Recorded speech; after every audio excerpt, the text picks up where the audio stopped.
एक दिल को छू लेने वाली प्रेम कहानी। गांव के हरे भरे खेतों के बीच स्थित एक छोटे से गांव में आरव और स्नेहा रहते थे। आरव एक साधारण किसान का बेटा था जो अपनी मेहनत और सपनों में यकीन रखता था। वहीं स्नेहा एक पढ़ी लिखी लड़की थी जो शहर से अपनी दादी के पास गांव आई थी। स्नेहा शहर की चमक दमक की आदी थी, लेकिन गांव के शांत माहौल में कुछ अलग सुकून मिला। पहली बार जब उसने आरव को देखा तो उसकी सादगी और ईमानदारी ने उसे प्रभावित कर दिया। आरव को भी स्नेहा की मासूमियत और उसकी मुस्कान ने बहुत आकर्षित किया।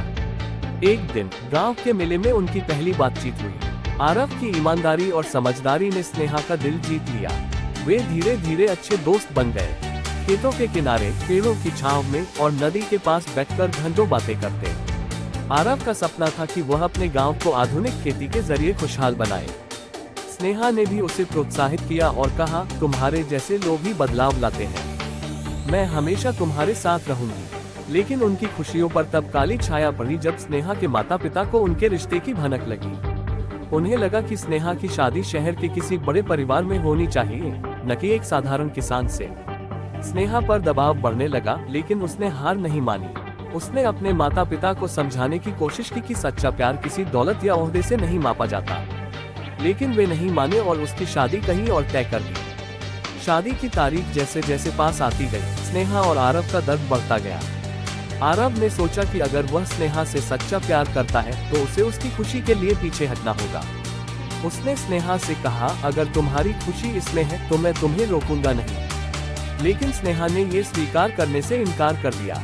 शादी के दिन स्नेहा ने अपने माता पिता के खिलाफ जाकर आरव के पास जाने का फैसला किया। वह गांव की उस जगह पहुंची जहां आरव उसे हमेशा इंतजार करता था। जब उसने आरव को देखा तो उसकी आंखों से आंसू बहने लगे। स्नेहा ने कहा, मैंने तुम्हारे बिना जीने की कोशिश की, लेकिन यह नामुमकिन है। मैं अपनी जिंदगी तुम्हारे साथ ही बिताना चाहती हूँ। आरव ने भी अपने आंसू रोकते हुए कहा, अगर हम एक दूसरे के लिए बने हैं तो कोई भी हमें अलग नहीं कर सकता। उनके इस साहस ने गांव वालों और स्नेहा के परिवार को भी सोचने पर मजबूर कर दिया। आखिरकार स्नेहा के माता पिता को एहसास हुआ कि सच्चे प्यार से बड़ा कुछ नहीं। स्नेहा और आरव ने शादी की और साथ मिलकर अपने गांव को खुशहाल बनाने का सपना पूरा किया। उनकी प्रेम कहानी ने सभी को सिखाया कि प्यार, हिम्मत और विश्वास से कोई भी मुश्किल हल की जा सकती है। अगर आपको ये कहानी पसंद आए हो तो कमेंट में बताएं।